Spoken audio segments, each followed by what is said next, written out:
ينفعنا وانفعنا بما علمتنا وزدنا علما. أما بعد. إخواني وأحبتي في الله أعزني الله وإياكم.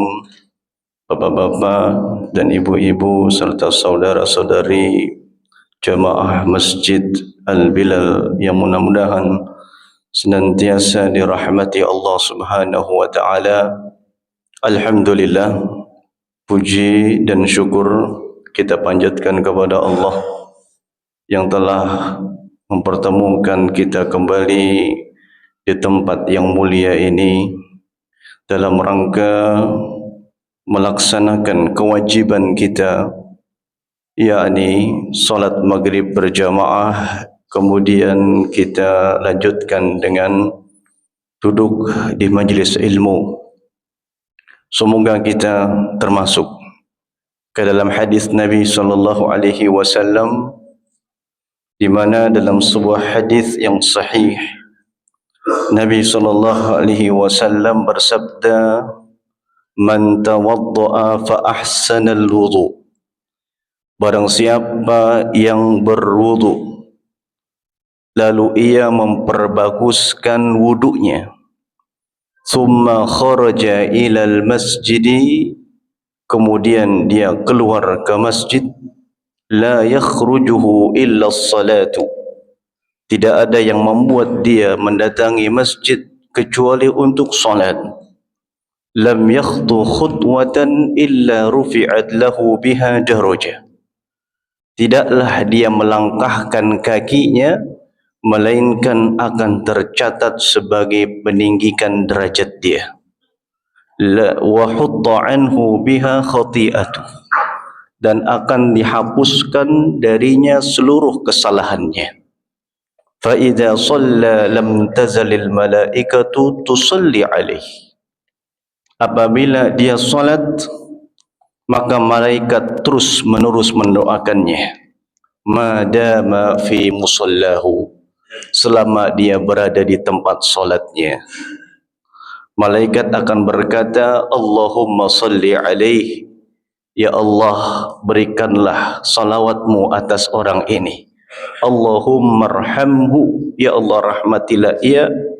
Wala yazalu ahadukum fi salatin man tazara as-salah, salah seorang di antara kalian akan tercatat terus menerus dalam solat selama dia berada di dalam tempat solatnya.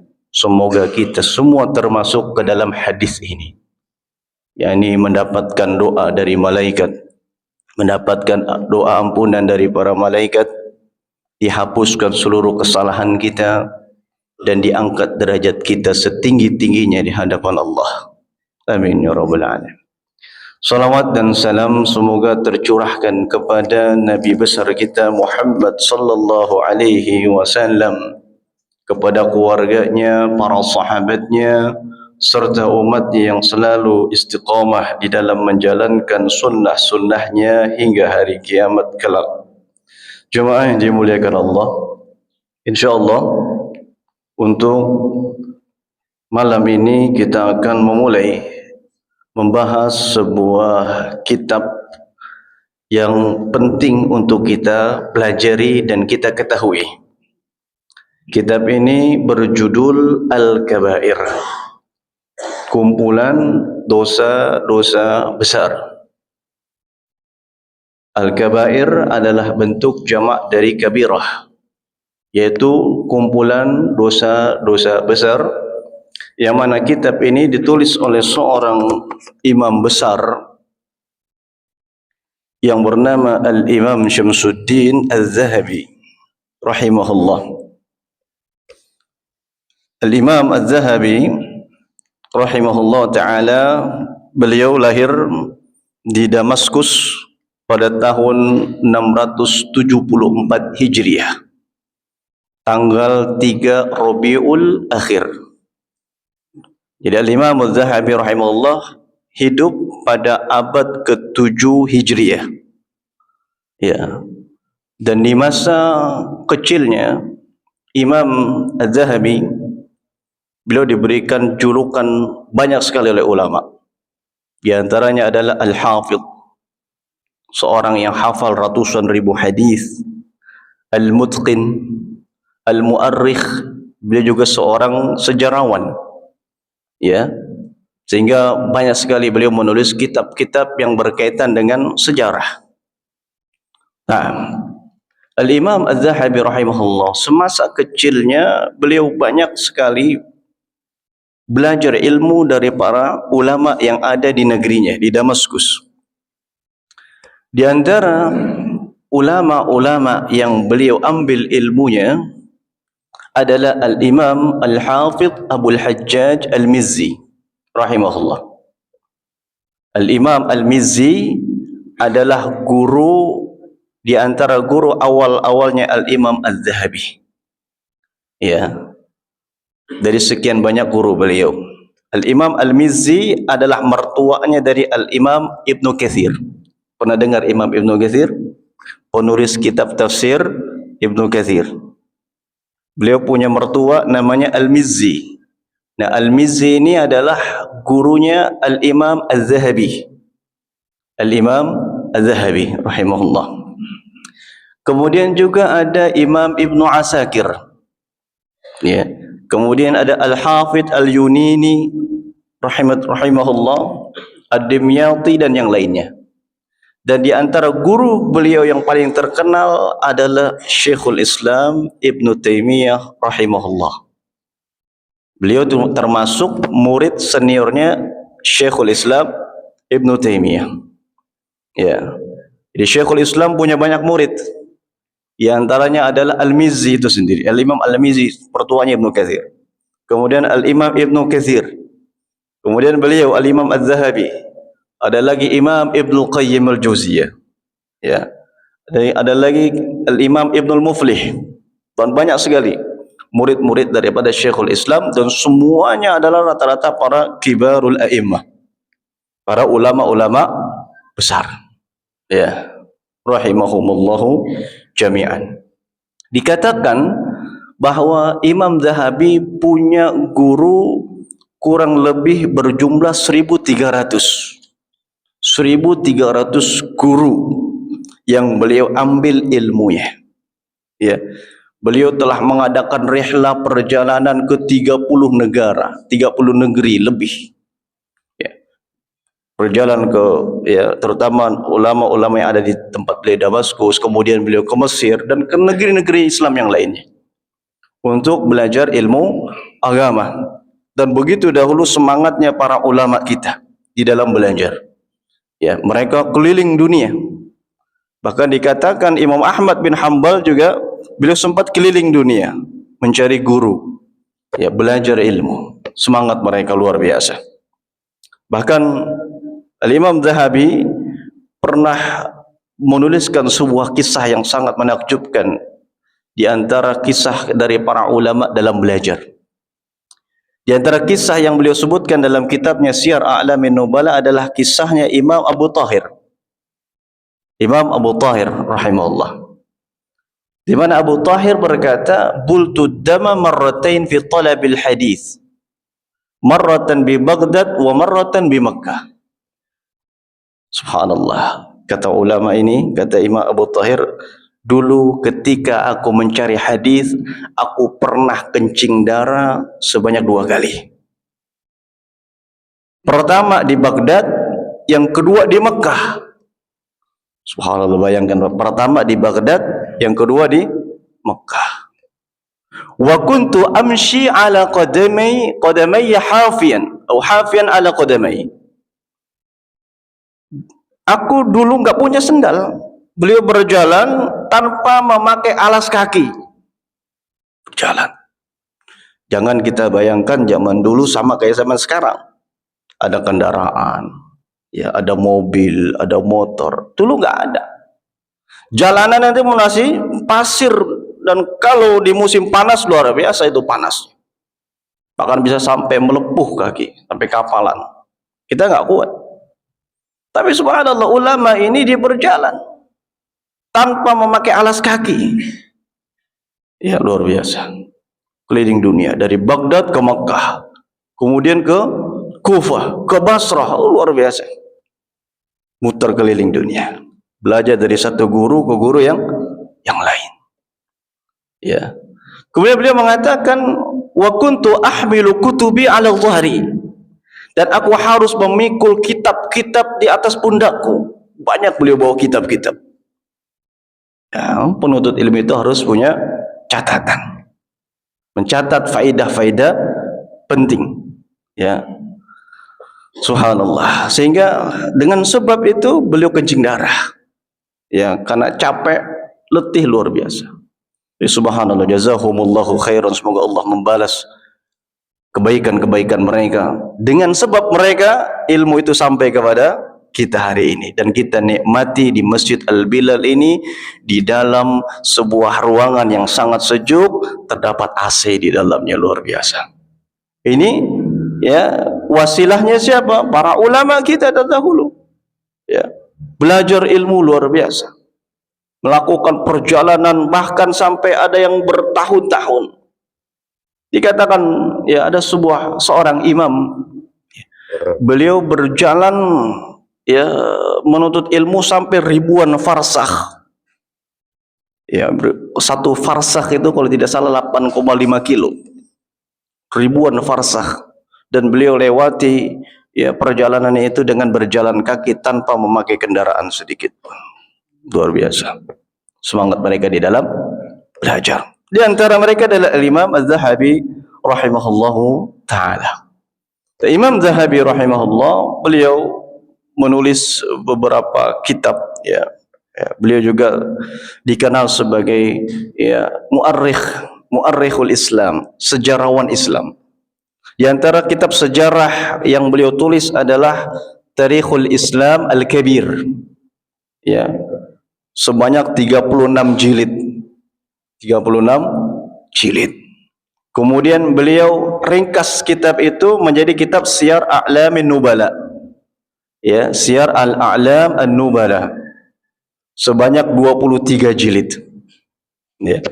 Kemudian beliau juga menulis kitab Tazkiratul Huffaz. Ini juga kitab besar. Ya, berkaitan dengan apa? Dengan para perawi hadis. Ya, sejarah dari perawi hadis. Ya, kemudian juga ada kitab lagi Al-I'lam biwafayatil A'lam. Kitab-kitab sejarah semua, luar biasa. Ya. Dan juga banyak sekali kitab beliau. Di antaranya juga ada Al-Ulu lil Aliyil Ghaffar, kitab Al-Ulu. Dan kitab yang kita akan kaji ini yaitu kitab Al-Kabair. Ya. Jemaah yang dimuliakan Allah Subhanahu wa taala, itu sekilas dari perjalanan atau biografi dari Al-Imam Az-Zahabi rahimahullah taala, yang mana beliau wafat pada tahun 748 Hijriah. Ya, beliau wafat pada tahun 748 Hijriah rahimahullahu taala. Beliau menamakan kitabnya ini dengan Al-Kabair. Siapa yang tahu Al-Kabair artinya? Al-Kabair artinya tadi dosa-dosa besar. Tahulah, orang ini dikasih tahu. Ya, Al-Kabair jamak dari kabirah. Ya, artinya dosa besar. Dosa itu ada dua, Pak. Yang pertama as-saghair, ya, yaitu dosa-dosa kecil. Dan yang kedua al-kabair, dosa-dosa besar. Nah, para ulama berbeda pendapat di dalam menentukan mana dosa yang dimaksudkan ke dalam dosa besar dan mana yang bukan. Ya. Al-Imam Ibnu Hajar Al-Haytami rahimahullah, beliau menyebutkan di dalam kitabnya Az-Zawajir 'Anil Kabair ada 8 poin.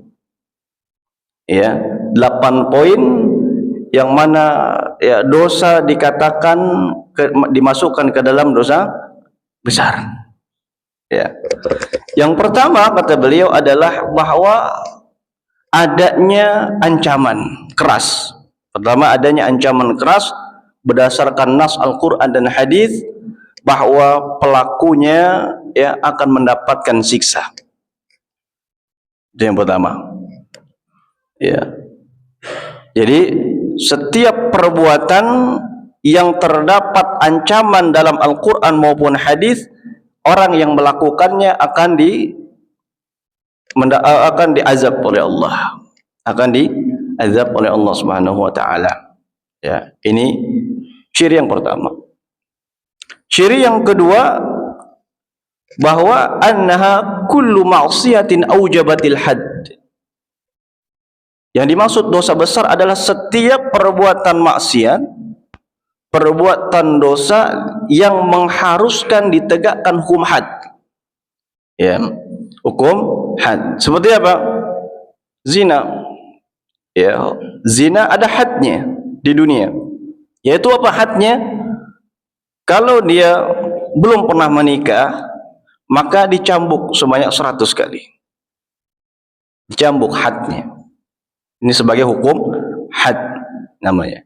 Kalau dia sudah pernah menikah atau disebut dengan muhsan, maka sebagai hukum hadnya adalah dirajam, ya, yaitu disambitin pakai batu sampai mati. Ya, ini namanya hukum had. Berarti menunjukkan bahwa zina adalah dosa besar. Kemudian mencuri. Ya, mencuri. Ketentuan mencuri dikatakan oleh para ulama fikih adalah mengambil sesuatu barang yang bukan miliknya yang tersimpan. Ya, di mana barang itu disimpan. Ya, tidak nampak gitu. Baik. Dan ketentuan barangnya ini mencapai 1/4 dinar. 1 dinar berjumlah 4,25 gram emas, setara 4,25 gram emas. Ya, berarti 1/4 dinarnya adalah 1, sekian. Ya, 1, sekian gram emas. Kalau emas sekarang harganya 1 gramnya adalah 1.800.000 atau 2 juta. Nah, berarti ya, orang yang mencuri senilai nominal tersebut dikatakan sebagai pencuri, ya, dan berhak ditegakkan hukum had atas dia. Siapa yang menegakkannya? Yaitu para pemerintah, penguasa, ya, bukan perorangan. Ini namanya hukum had. Berarti menunjukkan pencurian atau mencuri adalah dosa besar. Mencuri adalah dosa besar. Kenapa? Karena ada nas yang memerintahkan untuk menegakkan hadnya kepada pencuri, yaitu hadnya adalah potong tangan. Ya, potong tangan. Was-sariqu was-sariqatu faqta'u aydiyahuma. Ya, pencuri laki-laki maupun perempuan maka potonglah kedua tangannya. Potonglah tangannya. Potonglah tangan, ya, salah satu dari keduanya. Potong. Ya, batasannya kata ulama sampai pergelangan. Ya, berbeda dengan khawarij. Kalau khawarij pemahamin nas tersebut secara tekstual, sehingga kata khawarij, orang khawarij potong tangan sampai habis. Itu, sampai habis. Baik, ya. Nah, ini ketentuan daripada dosa besar. Kemudian yang ketiga, ciri daripada dosa tersebut dikatakan dosa besar adalah annaha kullu ma nassal kitabu ala tahrimihi aw wajaba fi jinsihi haddun. Yaitu setiap perbuatan yang terdapat nas di dalam Al-Quran maupun sunnah akan keharamannya. Akan keharamannya. Contohnya apa? Babi, ya, darah, bangkai, ya, berarti memakan itu adalah dosa besar. Hurrimat alaikumul maitatu waddamu wa lahmul khinzir wa ma uhilla li ghairillahi bihi, dan seterusnya. Telah diharamkan atas kalian darah, maka darah sesuatu yang haram. Memakannya adalah dosa besar. Ya, marus itu, tahu marus, Bang? Darah yang beku, kata orang itu enak katanya. Nah, itu lo ujian gitu. Ya, Yang haram itu yang enak-enak tuh rata-rata haram semua. Itu ya. Haram ya. Dan memakannya adalah haram. Memakannya hukumnya dosa besar.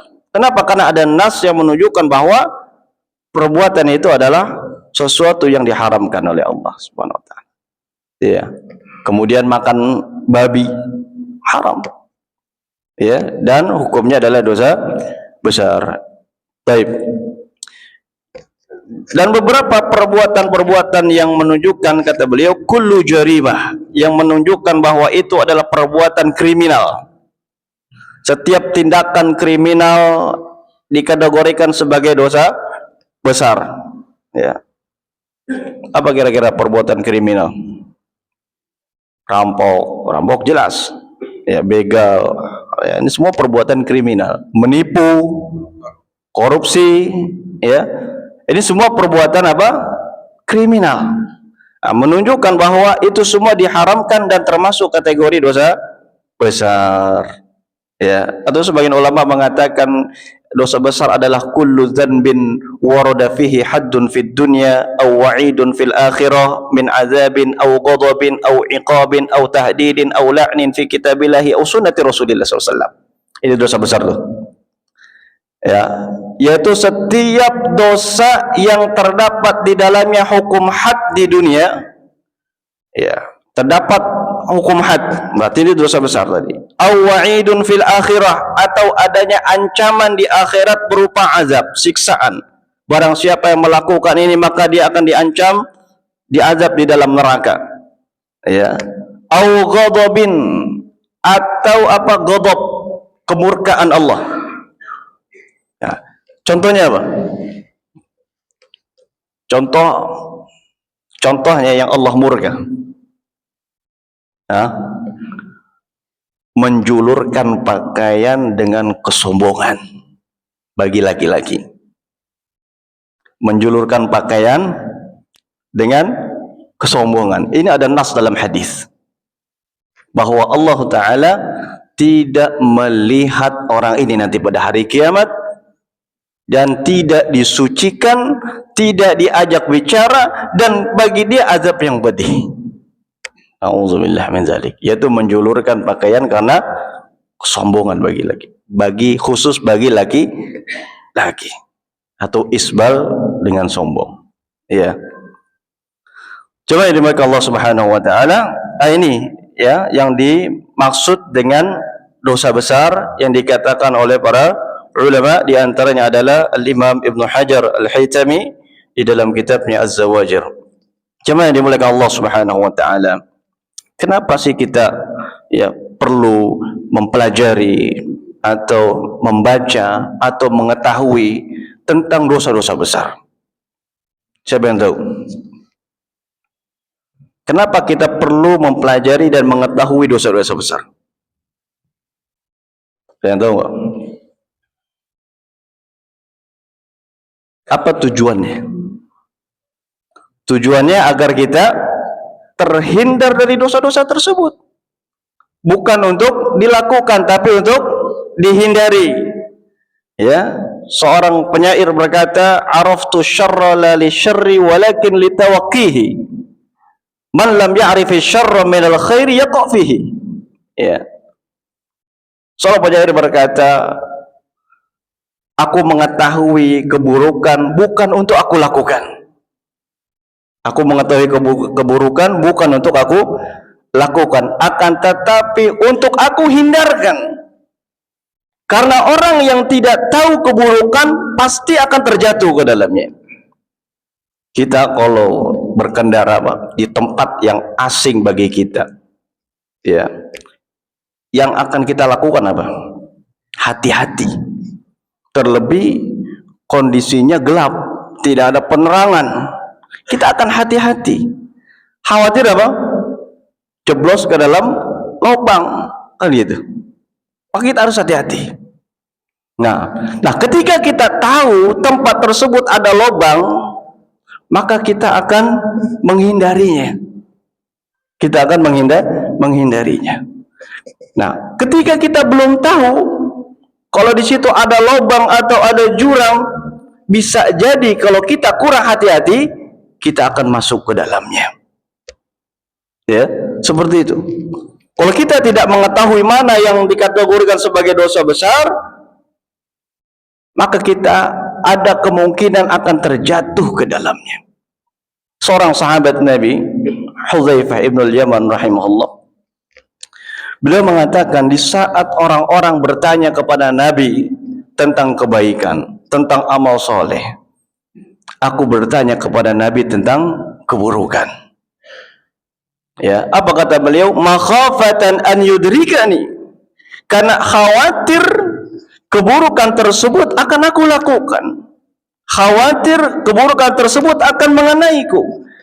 Ketika seorang tidak mengenali dosa-dosa besar, maka ada kemungkinan dia melakukannya. Dan inilah fenomena yang kita saksikan akhir-akhir ini. Banyak orang yang tidak tahu mana perbuatan dosa besar sehingga dia melakukannya. Ya, di antaranya apa? Bentuk kesyirikan. Ya, di tempat kita, di negeri kita masih banyak orang yang tidak paham tentang hakikat daripada tauhid. Mereka hanya mengetahui kalimat la ilaha illallah saja, tapi tidak mengetahui kandungannya, maknanya dan konsekuensinya. Sehingga apa yang terjadi? Banyak di antara saudara-saudara kita yang tidak tahu mana yang menjadi lawan tauhid, dia terjatuh ke dalamnya. Kenapa? Dan apa sebabnya? Karena tidak tahu. Ya. Maka ketika kita pelajari mana yang dimaksud dengan dosa besar, kita jadi tahu dan kita berusaha untuk menghindarinya. Ya. Kita berusaha untuk menghindarinya dan tidak terjatuh ke dalamnya. Cuma yang dimuliakan Allah Subhanahu wa taala, ini di antara urgensi kita mengetahui ya perkara-perkara yang dikategorikan sebagai dosa besar. Cuma yang dimuliakan Allah, seperti yang tadi kita singgung di awal, bahwa dosa itu ada dua, ya. Ada dosa besar dan ada dosa kecil. Ya. Dosa kecil bukan berarti boleh dilakukan. Ya, jangan mentang-mentang dosanya kecil, nggak ada azabnya di akhirat. Ya. Kemudian kita bebas kita lakukan. Ya, kata ulama, dosa kecil bisa menjadi dosa besar dengan beberapa sebab. Di antara yang pertama, dia lakukan dosa itu secara terus-menerus. Dia lakukan dosa itu secara terus-menerus. Ya. Seperti apa? Melihat aurat wanita. Melihat aurat wanita. Kalau sekali nggak sengaja itu rezeki. Ya nggak ada dosanya. Tapi jangan dipelototin begitu. Ya. Nah, jangan dipelototin. Kalau pelototin berarti sudah masuk dosa. Kalau nggak sengaja, seperti Imam Syafi'i rahimahullah yang pernah kita sebutkan di majelis ini. Beliau berjalan, tiba-tiba di depan beliau ada seorang wanita dan tidak sengaja tersikap auratnya, betisnya. Ya, beliau nggak sengaja. Nah, jadi tidak dilakukan secara terus-menerus. Kalau dilakukan secara terus-menerus, maka bisa menaik derajatnya menjadi al-kabair. Menjadi apa? Al-kabair, dosa besar. Ya. Yang kedua, ya, tidak boleh meremehkan dosa itu. Ya. Kalau ada rasa dosa kecil ini nggak apa-apa kali. Di situ letaknya menjadi dosa besar kata ulama. Kalau diremehkan, nggak apa-apa dosa kecil. Dosa. Kata ulama di situ berubah menjadi statusnya menjadi dosa besar. Tidak boleh diremehkan. Ya. Dosa apapun kita berusaha untuk kita hindari. Walaupun kita nggak bisa lepas dari dosa. Ya. Karena Nabi SAW bersabda, kullu bani Adam khata' wa khairul khata'ina at-tawwabun. Setiap anak Adam pasti melakukan kesalahan. Pasti. Khata'. Banyak dosa. Ya. dan sebaik-baik orang yang melakukan kesalahan adalah yang banyak bertobat. Nabi SAW mencontohkan, ya, beliau adalah orang yang banyak meminta ampunan kepada Allah Subhanahu wa taala dalam sehari. Beristighfar. Beliau tidak kurang istighfar, ya, tidak kurang sehari 100 kali. Beristighfar. Padahal Nabi SAW bersih dari dosa. Tidak ada dosa yang dilakukan oleh Nabi SAW. Ya, beliau mencontohkan kepada kita bahawa, ya, ya, seorang sebaik-baik orang yang melakukan kesalahan adalah yang banyak meminta ampun kepada Allah Subhanahu wa taala. Coba dimiliki Allah Subhanahu wa taala. Apa bedanya antara dosa besar dengan dosa kecil? Jelas yang pertama tadi, dosa besar akan mendapatkan azab, ya, baik di dunia maupun di akhirat, atau laknat atau murka dari Allah. Pun dosa kecil tidak sampai seperti itu derajatnya. Ya. Yang kedua, dosa kecil bisa terhapuskan dengan amal soleh. Ya, bisa terhapuskan dengan amal soleh. Seperti kemarin kita puasa Arafah. Ya, Nabi SAW bersabda, ketika Nabi ditanya tentang puasa Arafah, ahtasibu 'ala Allah an yukaffira as-sanata allati qablahu was-sanata allati ba'dahu. Kata Nabi, aku berharap kepada Allah, ya, puasa Arafah bisa menggugurkan dosa-dosa yang setahun yang lalu dan setahun yang akan datang. Apa maksudnya dosa di sini? Dosa kecil yang bisa terhapuskan. Seperti tadi di awal hadisnya, ya, kita bacakan, ya, bahwasannya orang yang melangkahkan kakinya ke masjid maka akan berguguran dosanya, akan dihapuskan dosanya. Yang dimaksudkan dosa di sini adalah dosa kecil, bukan dosa besar. Ya. Terus dosa besar terhapus dengan apa? Dosa besar harus diiringi dengan taubat. Kalau ingin mendapatkan ampunan, maka harus diiringi dengan taubat, taubat nasuha. Allah berfirman, ya ayyuhalladzina amanu tubu ilallahi taubatan nasuha. Asa rabbukum an yukaffira ankum sayyiatikum wa yadkhilakum jannatin. Al-ayah. Kata Allah Subhanahu wa taala, wahai orang-orang yang beriman, bertobatlah kalian kepada Allah dengan taubat nasuha. Ya. Terkhusus pelaku dosa besar. Ya. Seorang di masa lalunya pernah melakukan dosa besar, maka untuk mendapatkan ampunan Allah dia harus bertobat. Di antara sebabnya dia harus bertobat dengan taubat yang nasuh. Apa tobat yang nasuh itu? Tobat yang nasuh, kata ulama, yang terpenuhi 4 syarat taubat. Ya. Syarat yang pertama, dia bertobat harus karena Allah, bukan karena selain Allah. Ya, bukan karena calon istrinya, ya, bukan karena dunia, tapi karena Allah. Yang kedua, dia harus memiliki penyesalan. Dia harus menyesali dosa yang pernah dia lakukan di masa lalu. Ya, misalkan seorang pernah berzina di masa lalunya, waliyadzubillah, maka sebagai tobatnya dia harus menyesali perbuatan yang dulu. Ya, jangan dia tobat kemudian ada kebanggaan di dalam hatinya. Ya, diceritakan ke orang. Ya, ini tidak nadam. Nabi bersabda, at-taubatu hiyan nadam. Taubat adalah penyesalan. Harus disesali. Ya, karena dia telah melakukan dosa besar di masa lalu, harus disesali. Kemudian syarat yang ketiga adalah al-iqla'. Dia harus menjauhi dosa yang pernah dia lakukan itu. Dosa besar yang dia lakukan di masa lalu dia harus jauhi. dan menjauhi wasilah-wasilah yang bisa mengantarkan lagi ke dalam dosa tersebut. Ya.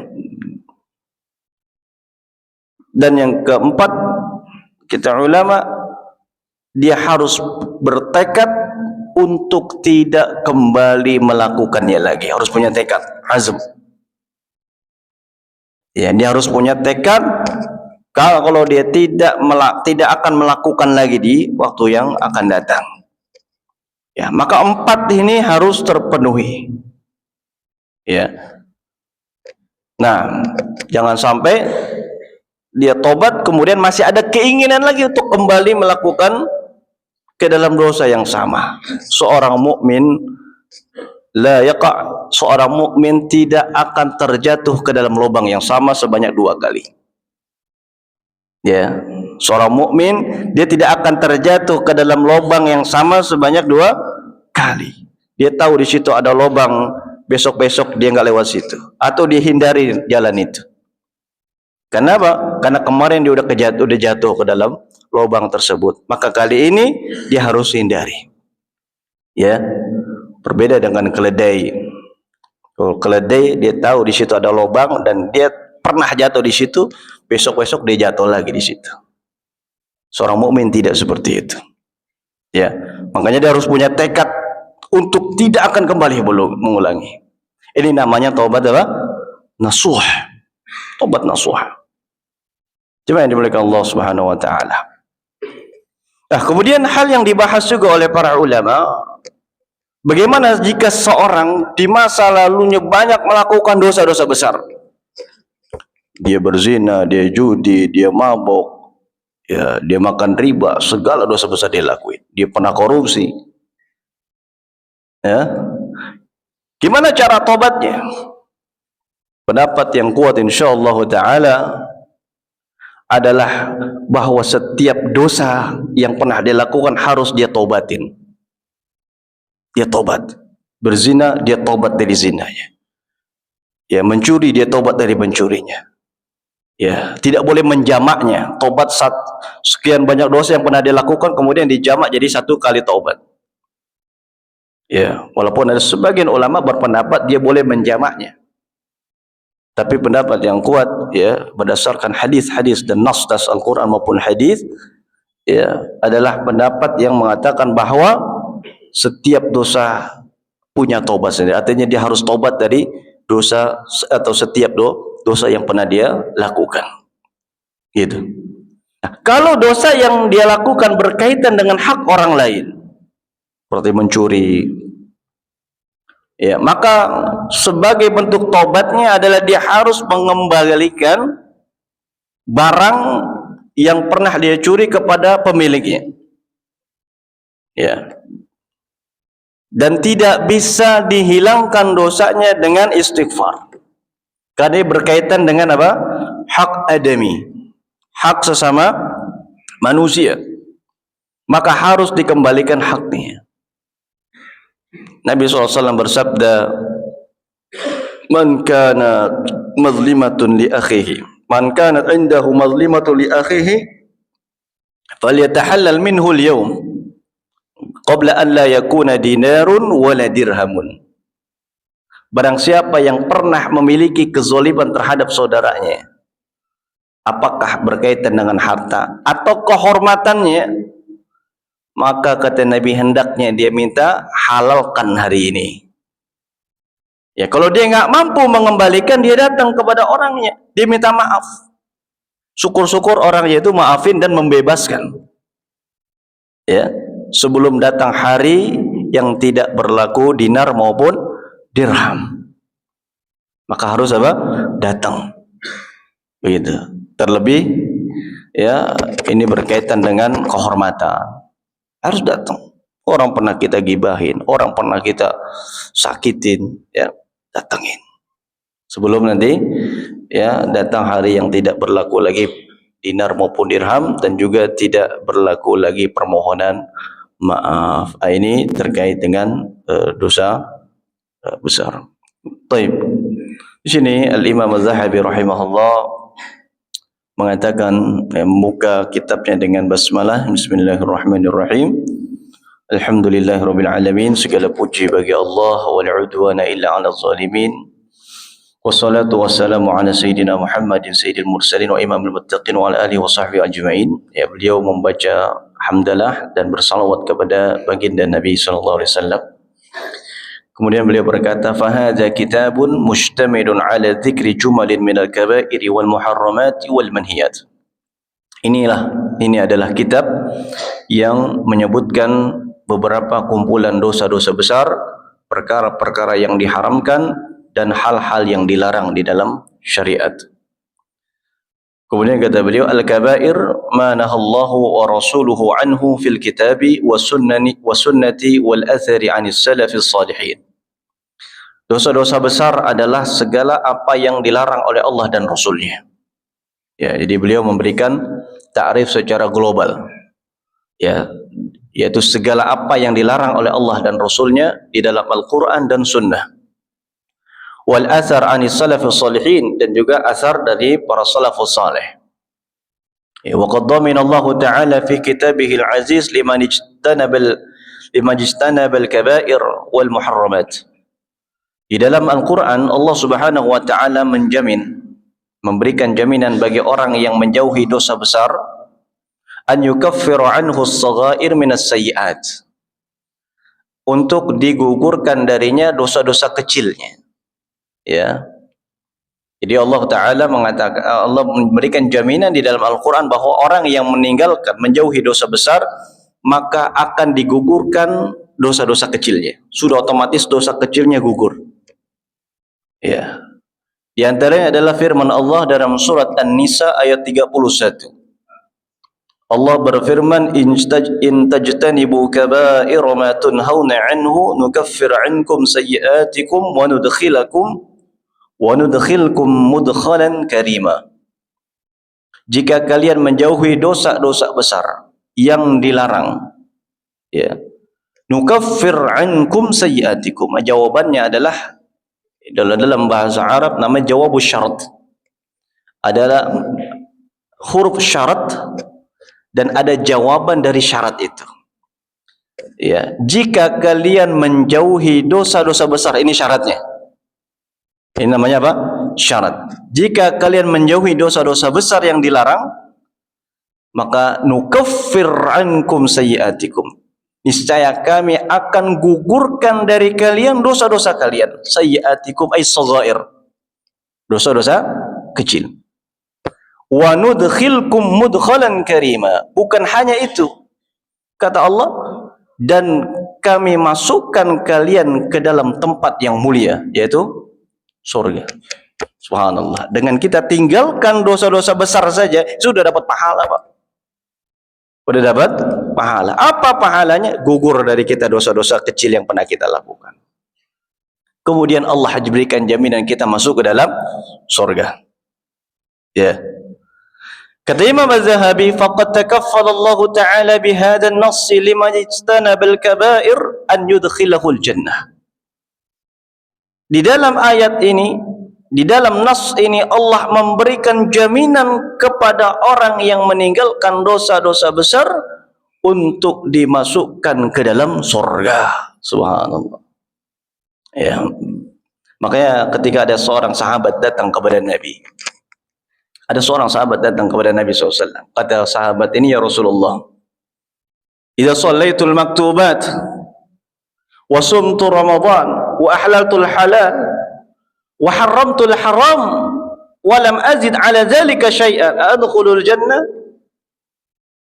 Kata sahabat ini, ya Rasulullah, kalau aku salat 5 waktu, aku puasa di bulan Ramadan, aku halalkan yang halal dan aku haramkan yang haram, maksudnya adalah, ya, dia menghalalkan, dia melakukan yang sesuatu yang dihalalkan, dan dia tinggalkan sesuatu yang diharamkan. Ya. Dan tidak ada lagi, ya Rasulullah, tambahan daripada amalku itu. Apakah aku bisa masuk surga? Apa kata Nabi? Naam, ya, bisa masuk surga. Subhanallah. Dengan menjaga amal-amal wajibnya dan menjauhi hal-hal yang diharamkan, seorang hamba bisa dimasukkan ke dalam surga oleh Allah Subhanahu wa taala. Ya. Wa qala ta'ala, dan Allah berfirman, walladzina yajtanibuna kaba'iral itsmi wal fawahisha wa idza ma ghadibu hum yaghfirun. Dan orang-orang yang menjauhi dosa-dosa besar serta perbuatan-perbuatan keji. Ya, dan apabila mereka marah, mereka memaafkan. Ini sifatnya ahlul jannah. Sifatnya ahli surga. Mereka menjauhi dosa besar. Ya. Dan kalau ada orang berbuat salah sama dia, dia maafin. Dalam ayat yang lain juga dalam surah Ali Imran Allah mengatakan wal 'afina 'anil nas. Orang yang memaafkan kesalahan orang. Ya. Untuk memaafkan itu tidak gampang, Pak. Sulit. Oleh karenanya Allah memberikan bayaran yang jauh lebih baik, yaitu surga. Kalau minta maaf mungkin gampang, tapi untuk memaafkan orang yang berbuat salah sama kita sulit sekali. Berat hati ini, Pak. Ya. Berat sekali. Tapi subhanallah, orang yang memberikan maaf, ya, mereka termasuk ciri daripada penghuni surga. Ya. Wa qala ta'ala, dan Allah berfirman, alladzina yajtanibuna kaba'iral itsmi wal fawahisha illa al-lamam inna rabbaka wasi'ul maghfirah. Dan Allah sebutkan juga ciri-ciri ahli surga adalah mereka yang meninggalkan dosa-dosa besar dan perbuatan keji. Wa qala Rasulullah sallallahu alaihi wasallam, as-salawatul khamsu wal jumu'atu ila al-jum'ah wa ramadan ila ramadan mukaffiratun lima bainahunna idza ijtunibatil kaba'ir. Kata Nabi sallallahu alaihi wasallam, salat yang 5 waktu, antara salat satu ke salat yang berikutnya. Wal jumu'atu ila al-jum'ah, satu Jumat ke Jumat berikutnya. Wa ramadan ila ramadan, satu Ramadan ke Ramadan berikutnya. Mukaffiratun lima bainahunna, ada pengguguran dosa-dosa ya di antara keduanya, dengan syarat idzajtunibatil kaba'ir, apabila dia meninggalkan atau menjauhi dosa-dosa besar. Ini kita tadi duduk ya dari habis maghrib menunggu waktu isya, antara solat satu ke solat yang berikutnya ada pengguguran dosa. Subhanallah.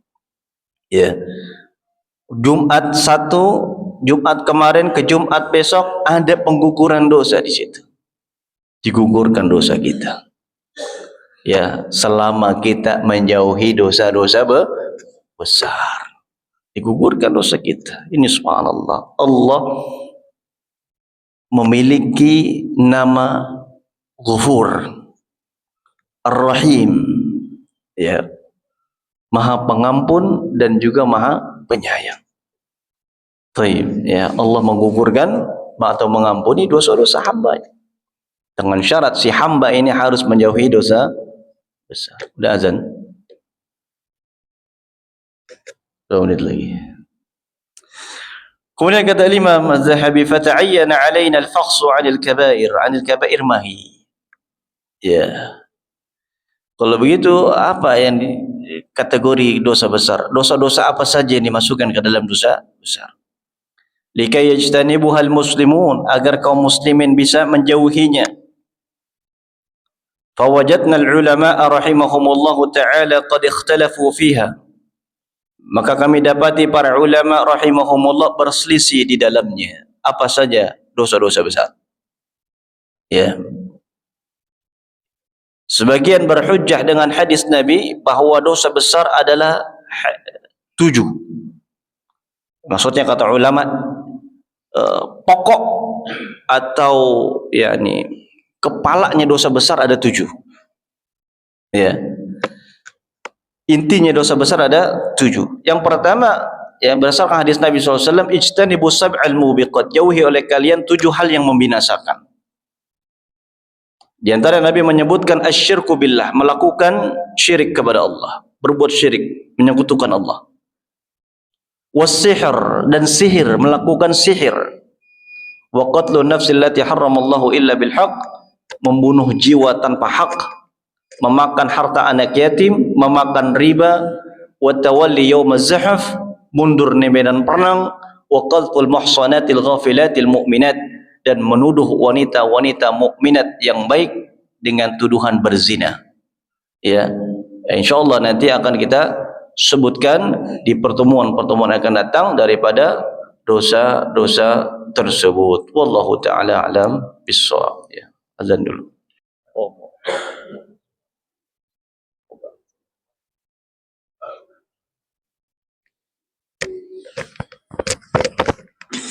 Baik, kita lanjut. Jadi para ulama itu berbeda pendapat tentang tingkatan daripada dosa-dosa besar. Namun yang disepakati oleh ulama, dosa besar yang membinasakan berdasarkan hadis Nabi SAW tadi ada 7. Yang pertama adalah berbuat syirik kepada Allah, melakukan kesyirikan, menyekutukan Allah, memalingkan ibadah kepada selain Allah. Ini dosa yang paling besar. Dosa yang paling besar. Sepakat ulama. Tidak ada lagi dosa di atasnya. Syirik adalah puncak daripada dosa besar. Kemudian yang kedua kata Nabi, sihir. Ya, melakukan sihir, praktek-praktek ilmu sihir. Baik dia mengajarkannya atau mempelajarinya. Ya. Ini termasuk dosa besar yang membinasakan. Yang ketiga, membunuh. Ya, membunuh jiwa tanpa hak. Membunuh jiwa yang Allah haramkan. Dan setiap jiwa hukum asalnya terjaga. Terlebih dia adalah jiwa seorang mukmin, terjaga. Tidak boleh ditumpahkan darahnya, tidak boleh dibunuh, terjaga. Kecuali dengan haknya. Apa haknya? Haknya adalah qisas di antaranya. Jadi seorang yang membunuh kemudian sebagai hukum, ya, balasannya adalah qisas, yaitu dia juga harus dibunuh. Ya, kemudian nanti akan kita sebutkan juga ada murtadin, orang-orang yang murtad, keluar dari agama Islam, ya, maka dia juga boleh untuk dibunuh. Itu. Kemudian muhsan yang berzina, ya, juga termasuk haknya. Tentu yang menegakkan hukum ini, hukum qisas, hukum had ini adalah para penguasa, para pemerintah. Tidak bisa dilakukan oleh setiap individu atau kelompok orang, sekelompok orang kemudian ditegakkan, enggak bisa. Karena ini berkaitan dengan, ya, maslahat dan mafsadat. Ya, maka yang menegakkannya adalah para penguasa. Kalau penguasa tidak melakukannya, maka mereka yang bertanggung jawab nanti di hadapan Allah. Ya, mereka yang bertanggung jawab nanti di hadapan Allah Subhanahu wa taala. Kemudian juga yang disebutkan dalam hadis ini adalah memakan harta anak yatim. Ini banyak juga dilakukan oleh sebagian orang. Ya, buka donasi mengatasnamakan anak yatim, padahal ya duitnya dimakan oleh pengurusnya. Ya, ini saya sering saksikan seperti ini. Bahkan ya seorang kawan saya cerita, dia dulu ditugaskan untuk bikin pondok, Bang. Ya, buka pondok di pelosok-pelosok. Ya, dari mana dananya? Dia bikin proposal. Ya, masukkan ke kantor-kantor, kemudian minta dana CSR. Ya, masukkan proposal. Dan di dalam proposalnya itu termaktub pembangunan pesantren yatim. Kemudian dia bilang, tahu nggak antum, Ustaz, berapa anak yatim di tempat Anda? Cuman 1. Anak yatimnya cuman satu yang bukan yatim banyak, tapi proposalnya atas nama anak yatim. Ya, hati-hati ini memakan harta anak yatim tanpa hak. Ya, zalim. Ya, zalim. Alladzina ya'kuluna amwalal yatama zulman innama ya'kuluna fi butunihim nar jahannam. Orang yang memakan harta anak yatim tanpa hak, maka dia telah memasukkan neraka jahanam ke dalam perutnya, api neraka jahanam, naudzubillah. Kemudian disebutkan dalam hadis ini juga wa aklur riba, makan harta riba. Ya, makan harta riba. Ini juga banyak kita saksikan di zaman ini, transaksi riba. Ya. Dan orang makan atau mendapatkan penghasilan dari harta riba, kemudian dimakan sama dia, dikasih anak istrinya. Ini dosa besar, membinasakan kata Nabi. Ya, riba ada dua, ada riba apa? Pinjaman atau hutang piutang, ada riba pinjaman dan satu lagi riba nasi'ah. Ya. Baik. Kemudian kata Nabi juga yang berikutnya, yang ke-6 adalah mundur di medan perang. Ya, kalau dalam peperangan, di medan perang, kalau musuh sudah di depan mata, enggak boleh kabur. Enggak boleh mundur. Harus dihadapin walaupun kematian yang menjadi resiko kita. Ya. Karena mundur di medan perang dosa besar. Dan yang ke-7 kata Nabi di sini, menuduh wanita-wanita mukminah dengan tuduhan berzina padahal dia tidak berzina. Ini 7 dosa yang membinasakan, yang harus dijauhi. Ya, mungkin ini yang bisa kita bahas pada kesempatan kali ini. Semoga memberikan pencerahan dan banyak manfaat untuk kita semua. Kurang lebihnya saya mohon maaf. Wabillahi taufik. Sallallahu ala nabiyina Muhammad wa ala alihi wa sahbihi wasallam.